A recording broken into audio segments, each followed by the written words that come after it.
Hello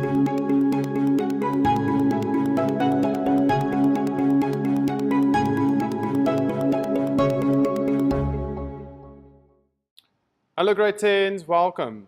We are starting off with your journals today.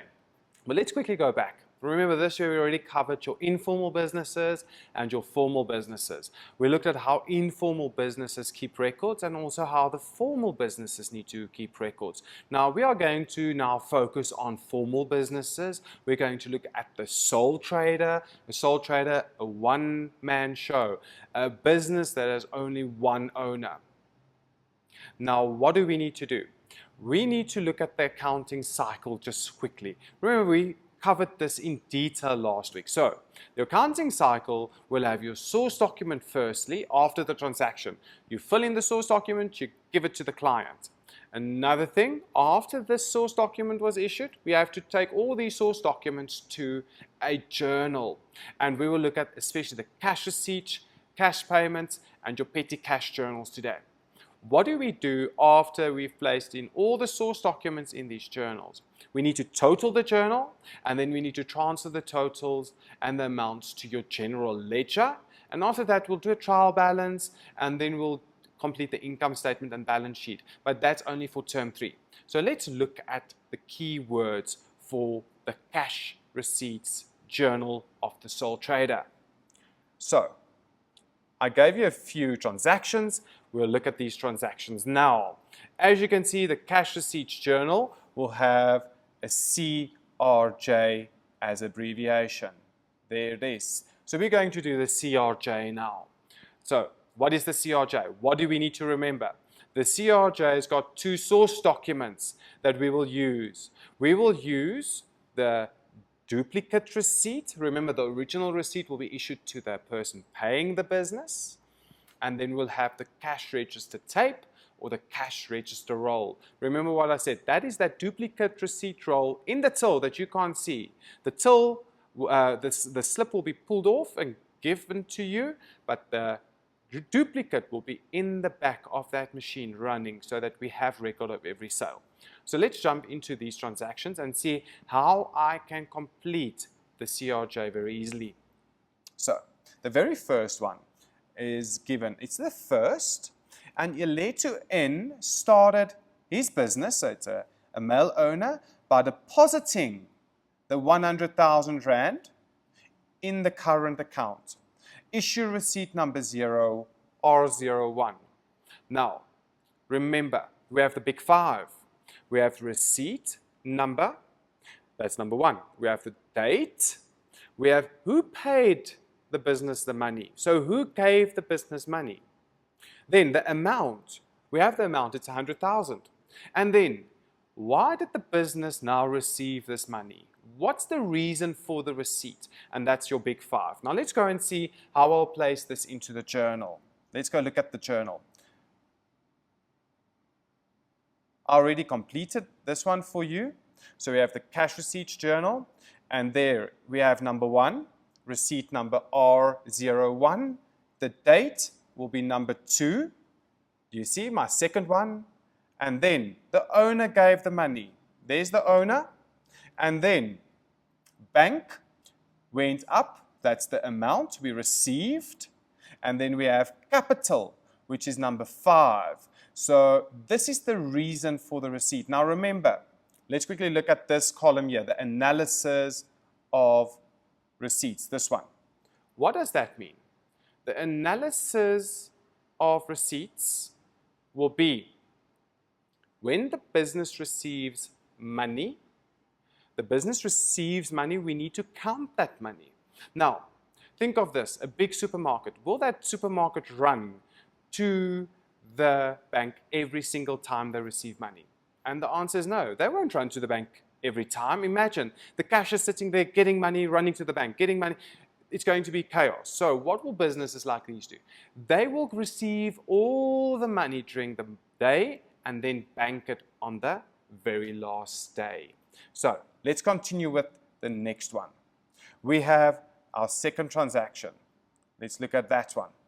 It's the third, and we sold goods for 7,200, and it was a cash sale, so we received the money, and they gave us the markup that we've used. Now, how do I record this in the CRJ? Let's go and look.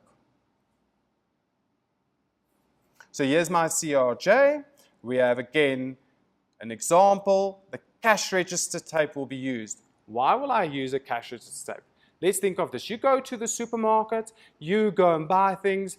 Does the cashier know who you are when you pay cash?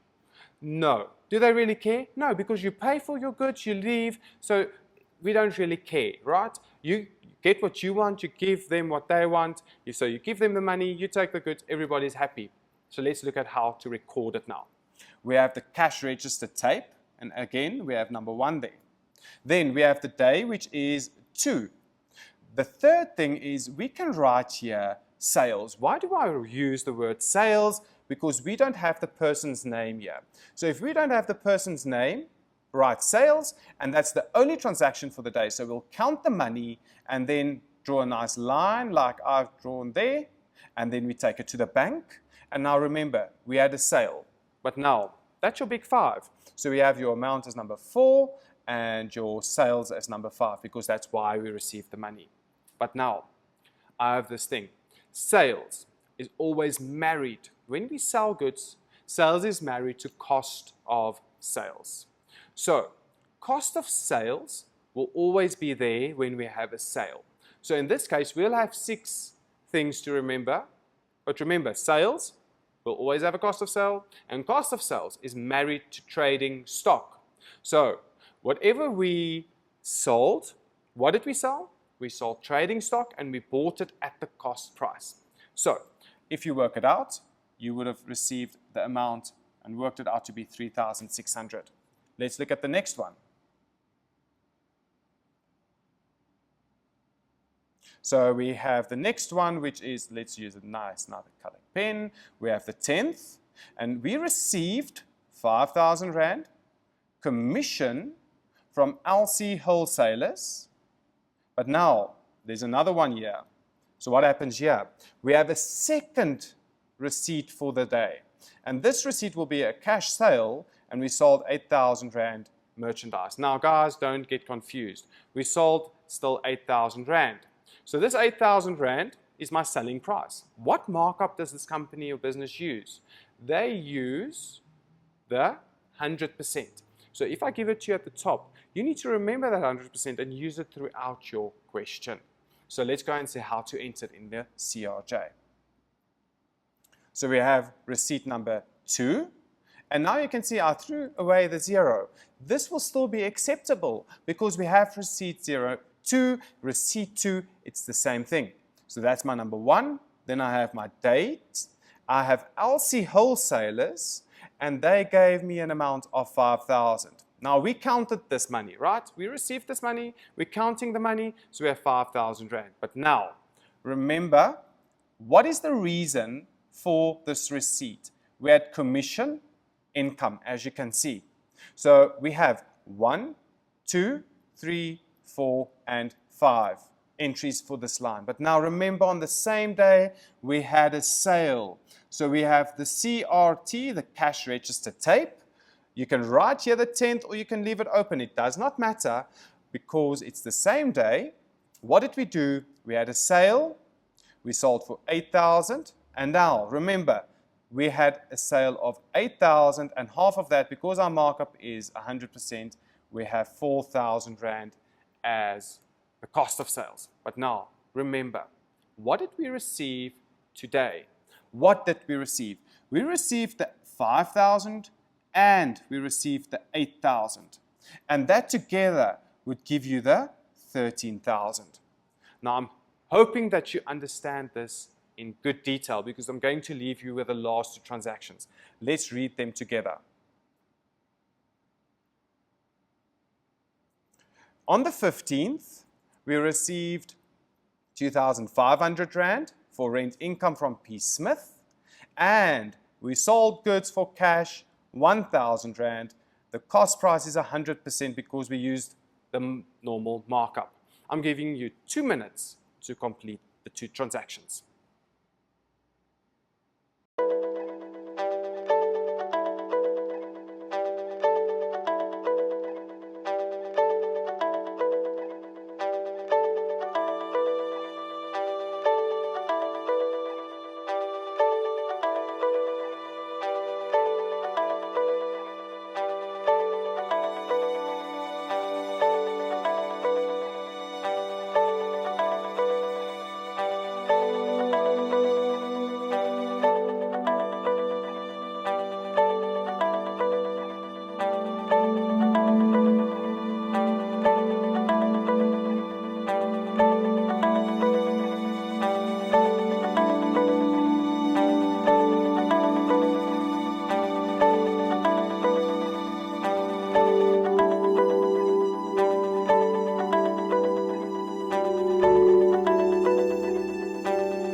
Okay guys, I hope you got both of them right, but I want to quickly draw your attention to, say you made a mistake now. Remember, you completed those 2 transactions now in your journal. How do I fix errors in a journal? Now, I made a mistake. Hopefully you picked it up at the beginning of this lesson, and I want to show you how to fix a mistake. So let's quickly, before we mark your 2 transactions, let's go and see how to fix your mistakes, and then we'll mark. So let's go to number 1 again. I said Gr10 started his business. How do I fix mistakes? Let's go and see. Draw a very neat line. You can see I wrote Gr10. Draw a nice line through it, and at the top, very neatly say Gr10. And as you can see, it's done very neatly, and the teacher can still read it. Now, your answers. Let's go and see. So your answers, let's quickly erase that dot. Your answers needs to be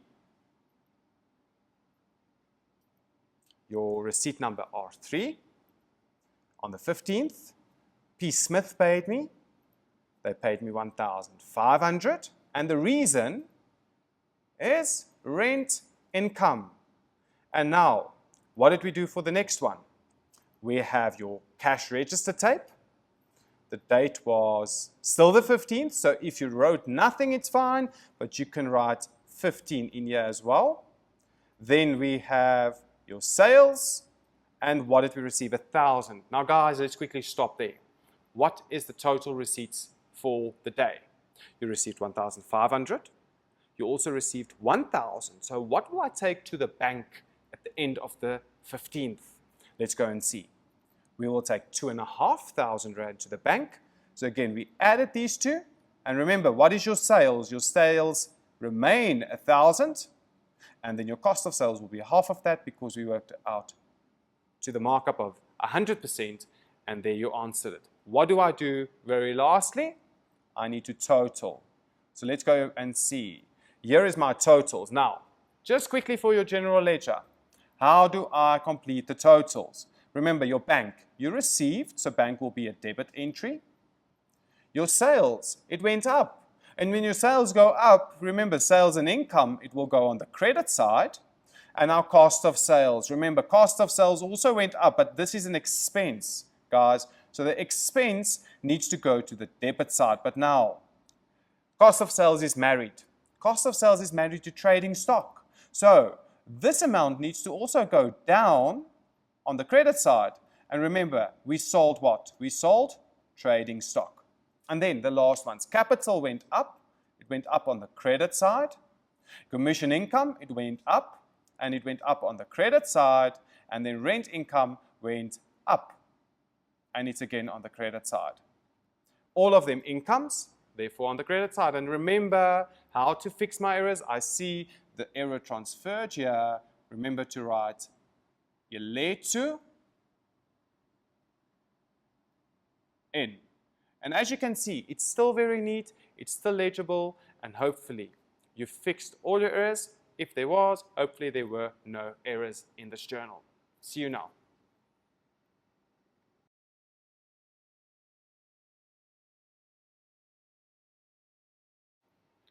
Okay guys, so your cash receipts journal was totaled.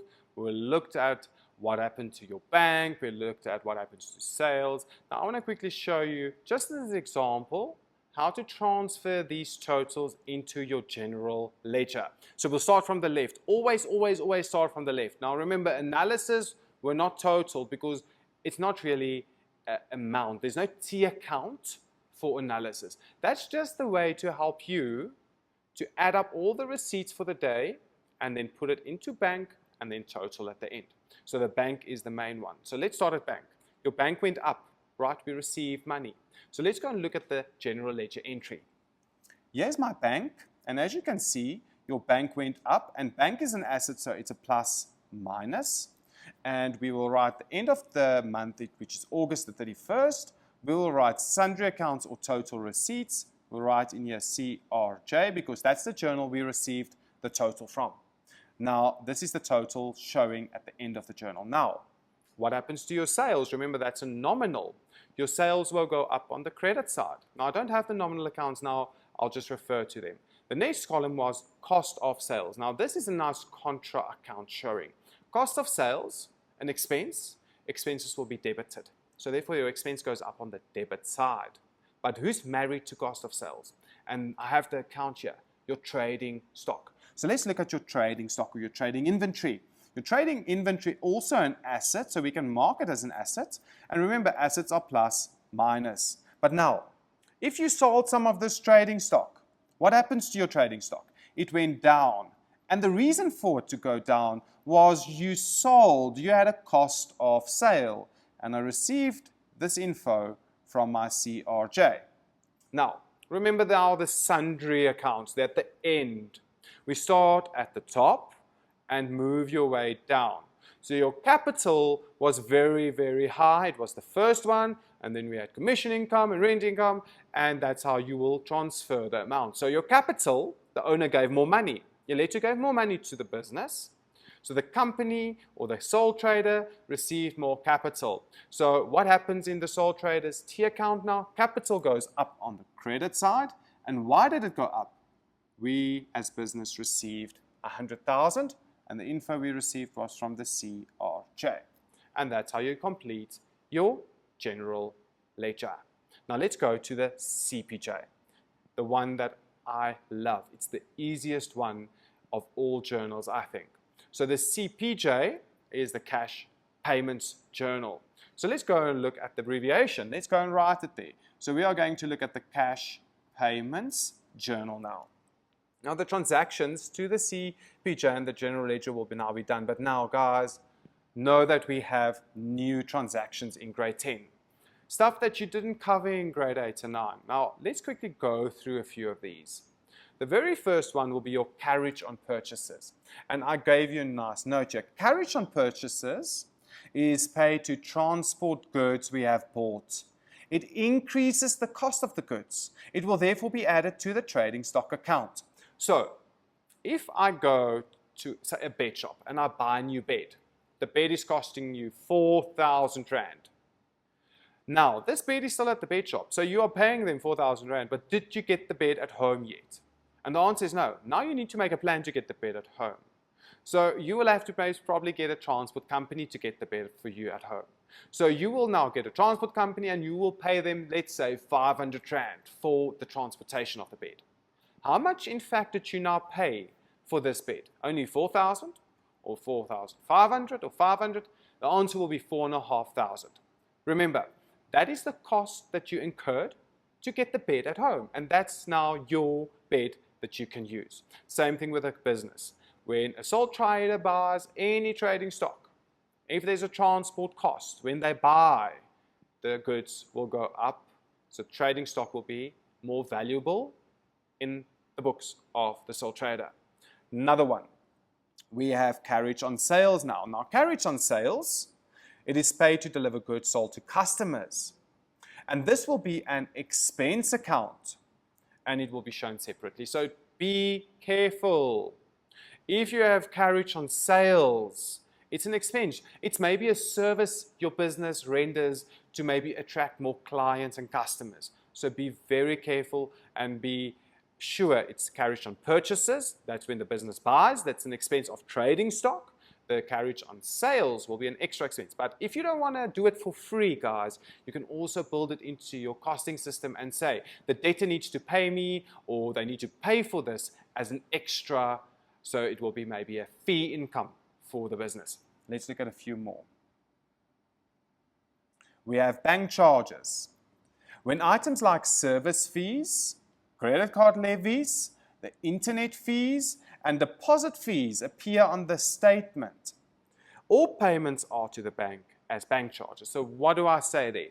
If you get 10 of these fees printed on your bank statement, guys, you need to add all of the fees up and show all of them together as a bank charge. Remember, the bank is a business. The bank needs to make money. How do they make money? They charge you different kind of fees on different things you do at the bank. So they'll charge you admin fees and service fees like explained. All of those added together will be your bank charge. Hopefully you are fine with that. But the one you need to look out for is the next one. Your interest on overdraft. What is that? What is an overdraft, guys? An overdraft is you have the facility at a bank. You have the option of going into a minus at the bank. So you can borrow short term from the bank. So if you borrow short term, what happens? You owe the bank. And when you owe the bank, they will charge interest on your overdue account. Now, this is an extra expense, but we can't include it in a bank charge because of the Gr10 principle, the materiality. Okay, materiality means we need to keep your operating expenses separate to that of your financing expenses. And this will be a financing expense, so you need to keep it completely separate. And now let's jump into the transactions for the CPJ. Let's look at the CPJ. Again, the big five. Remember the big five? We need to look for 5 things. So we have the first one, Abiba bought equipment from fancy suppliers and paid 1,400 by check number 1. Now, what did we buy? We bought equipment and assets. So as you can see, we have 1, 2, 3, 4, 5 things highlighted. Let's go and look at the journal. We have check number 1. It's on the first of fancy suppliers, and we paid 1,000. And why did we pay this 1,000? We bought equipment, and there's my number 5. Hopefully you got that one right. Let's look at the next one. On the 4th, we bought merchandise. Now guys, remember, what words will I use in my account? Merchandise is the same thing as trading stock or trading inventory. So we will use in accounting trading stock or trading inventory. We won't have a merchandise account. We won't have a goods account. We won't have a products account. We will have an account called trading stock, and that's what we will use. Now, we bought merchandise on the 4th from Rory Electrical Stores. So again, that's where we're buying from. We are paying them 15,000, and we're paying by check number 2. Now let's go and look at the CPJ. Here I have it. Check number 2. On the 4th, Rory Electrical Stores. We bought for 15,000. That's number 4, the amount. And here's my tier account, or my column for trading stock. So your trading stock will go up because we bought more. Let's go and look at the next transaction. The next one will be on the 10th. We paid again. So that's your keyword, guys. We're paying. So it's CPJ. We are paying 1,200. That's the amount. But what are we paying? We are paying rent for the month to Google Properties. And we paid it by check number 3. Now let's go and look at the CPJ entries.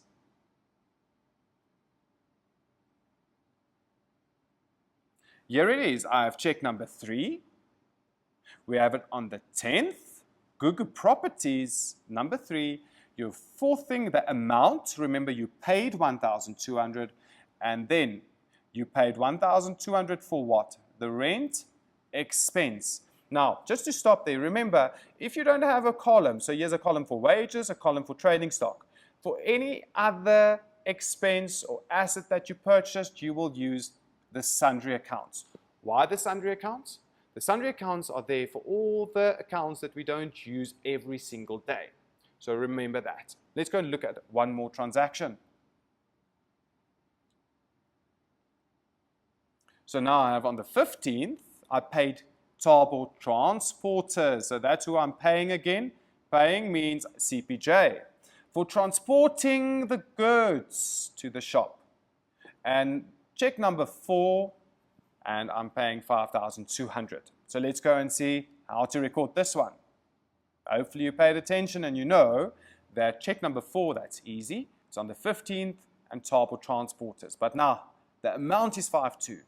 And where will I place it? I will place it in the column for trading stock. Now remember guys, when I buy goods and I pay transport for these goods, Where will I place the amount? I'll place it in trading stock because my trading stock is now costing me, in fact, more than just the cost and purchase price. Let's go look at the others. So guys, I'm going to ask you to do the following ones, and let's see if you can do it. Bought more goods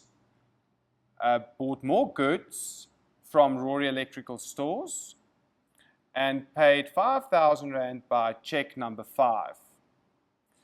And then the next one will be paid the wages in cash for 5,000.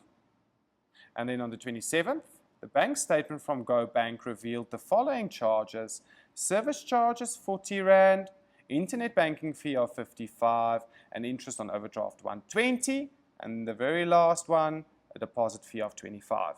Quickly complete the CPJ. I'm giving you 2 minutes to do it.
Okay guys, let's look at your answers. Let's go through everyone again and let's see if you got it correct. So on the 20th, that's your day, we gave check number 5.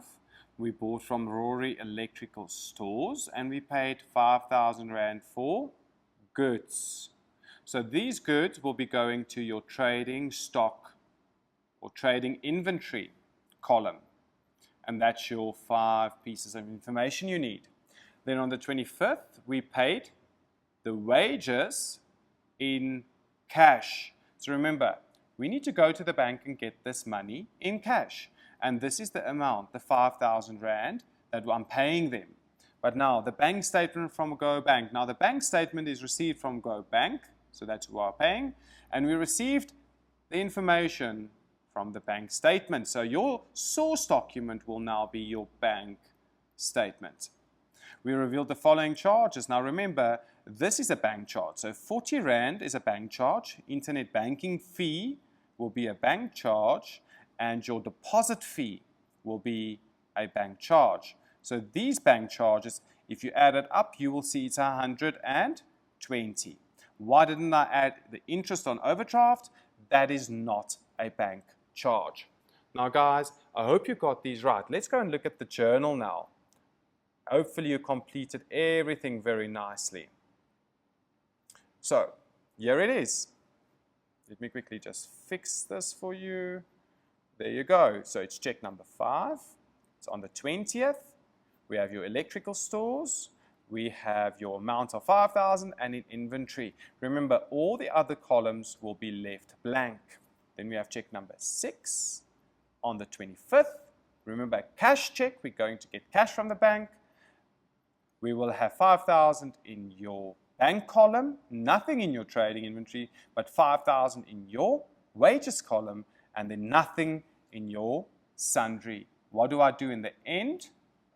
I do the bank statement one. There it is, given nicely in detail, and then I add all the totals. So I add up everything to get the totals at the end of the month. Now, as you can see, very nice, very easy. Just read carefully, and then I'll see you after the break.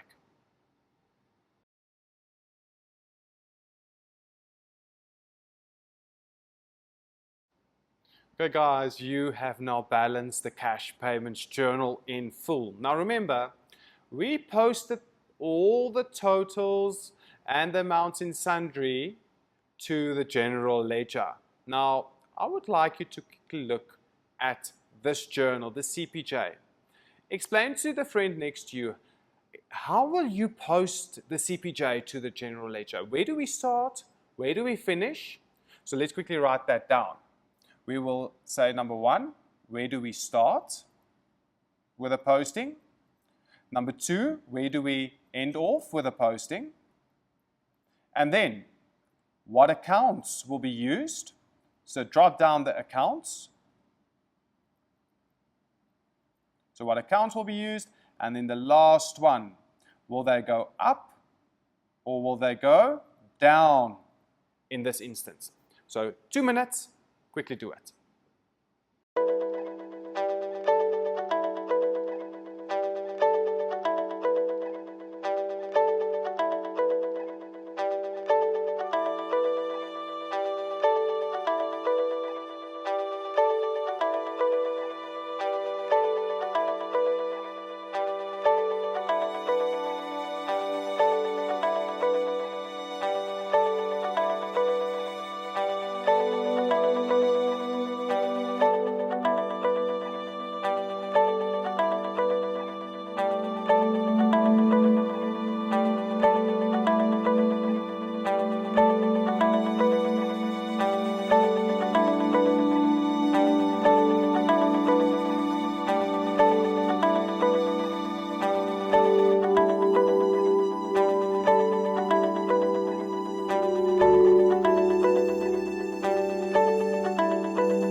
Okay guys, let's see. Hopefully you explained your friend next to you in the best way possible.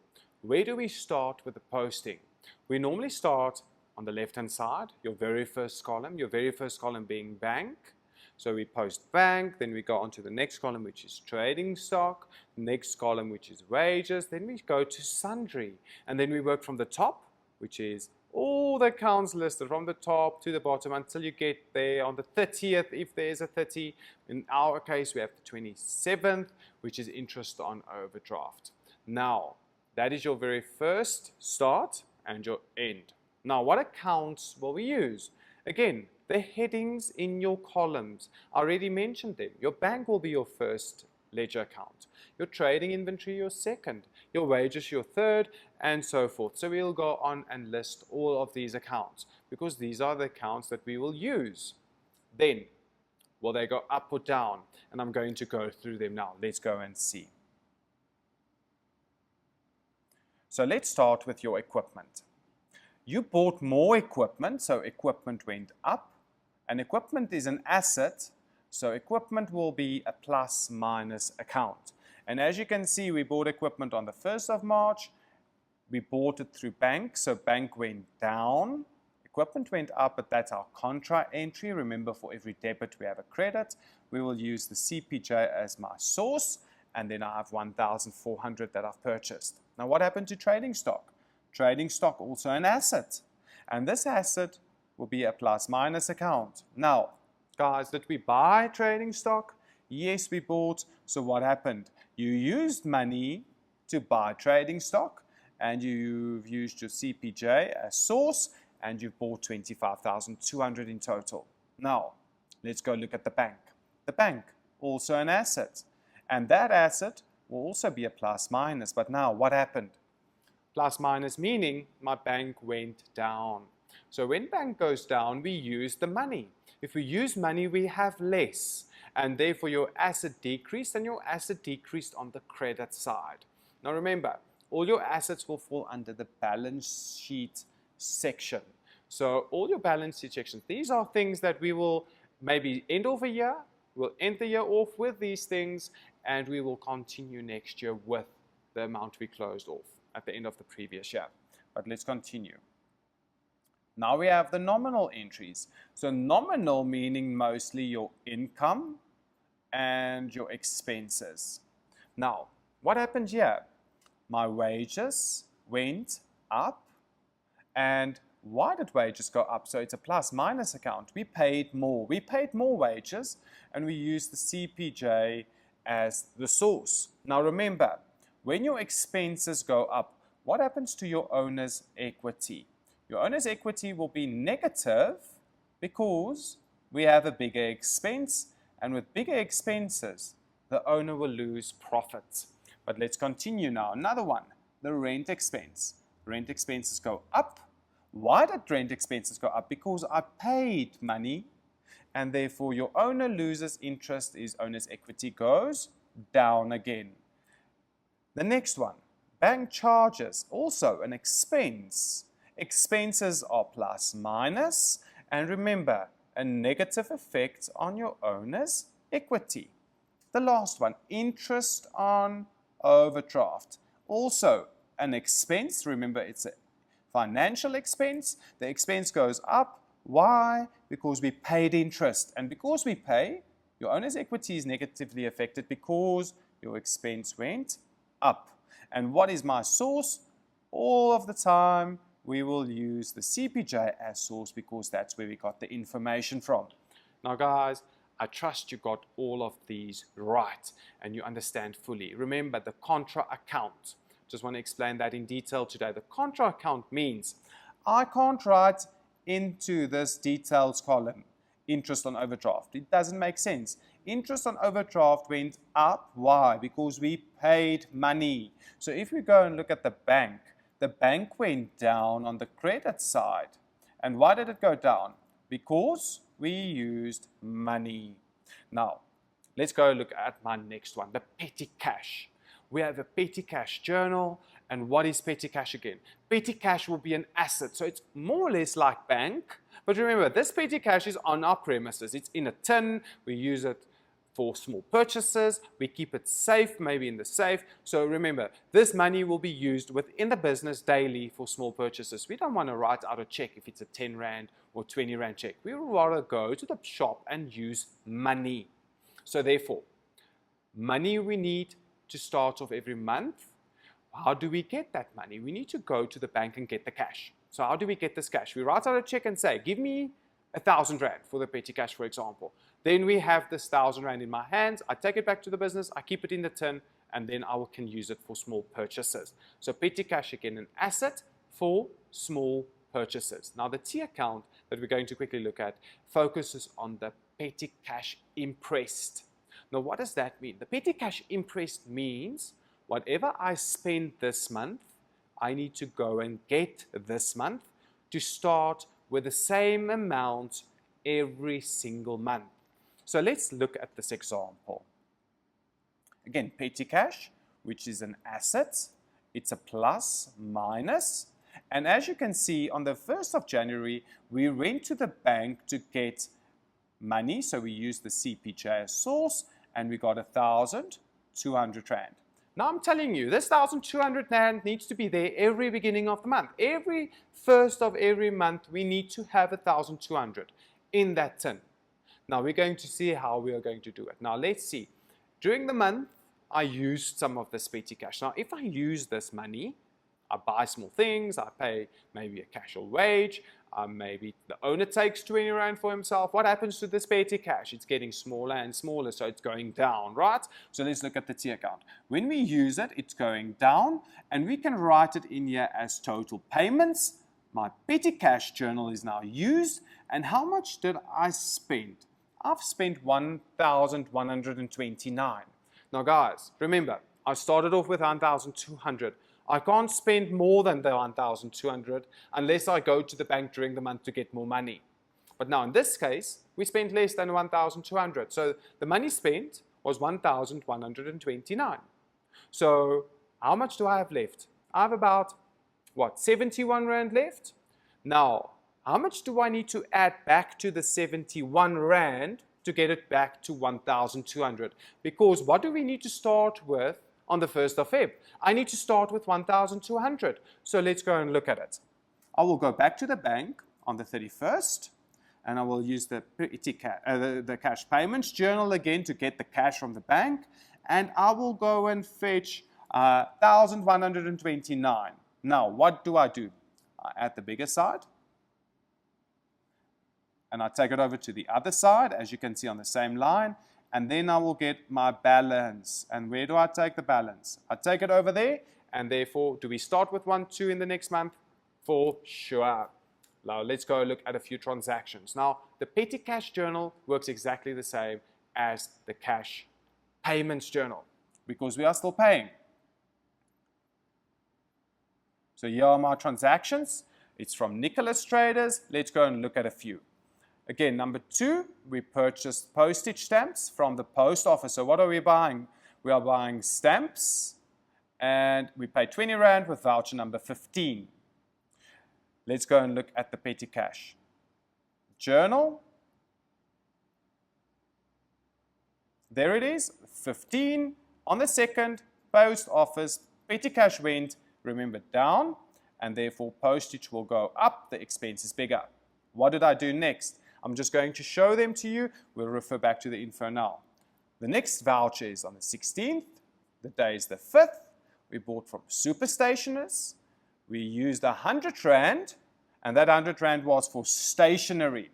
So again, if you read the transaction, it will show you. And as we go on, you will see the vouchers follow each other. We are paying a person on a specific date, and we are paying a certain amount, and then the last difficult thing is, why are we paying? For this instance, we've paid Kim 150 Rand, and here we had 150 Rand for donations and 20 Rand for refreshments. But again, very important to remember, we have the big 5. We have 1, we have 2, so the doc, the day, the who we paid, the amount we've paid, and then lastly, what. This is all number 5. What did we pay? Now guys, because this works exactly the same as the cash payments, I would like you to do the last few.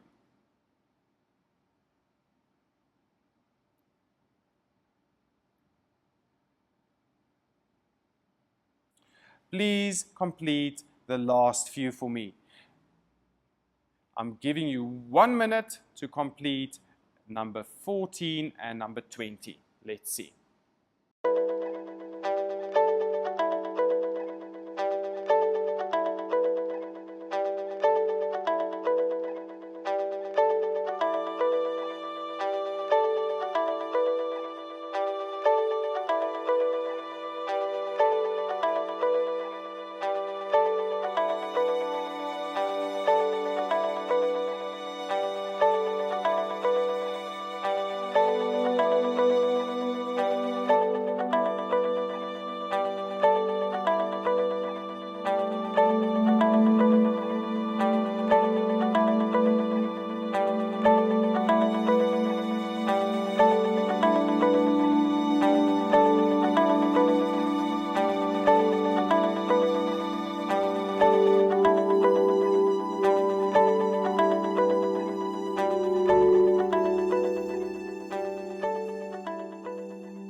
Okay guys, let's quickly finish this petty cash journal off. Remember, accounting, you need to work very, very, very fast, otherwise you won't finish. So remember, on the 14th, we bought refreshments from Lindsay's store, and it's for a visitor, 20 Rand. Next one, the owner, Kevin, had left his lunch at home. You gave him 50 Rand for lunch. So it's drawings, right? The next one I'll show you is the 25th. We bought envelopes. Remember, envelopes will be stationery. We bought it from Louise Stationers at 50 Rand. And then the last one, the 31st, we posted a parcel, and the postage cost was 25 Rand. Now, how do we finish it? Let's go and look at the answers. Remember, my vouchers will all run in order. So we have the 20th, the 21st, and the 22nd. As you can see, we have the dates, we have who we paid, and then very easy, the amounts. And then lastly, remember, Kevin took money, he's the owner, and we will write drawings, Louisa Stationers, we bought envelopes, that was 50, and then we posted a parcel, that was 25 Rand, and that will be your postage. Now remember, how do I finish off? I need to add all the columns, and then you are done. Now guys, hope you enjoyed this lesson, and I will see you very, very soon. Remember, practice makes perfect.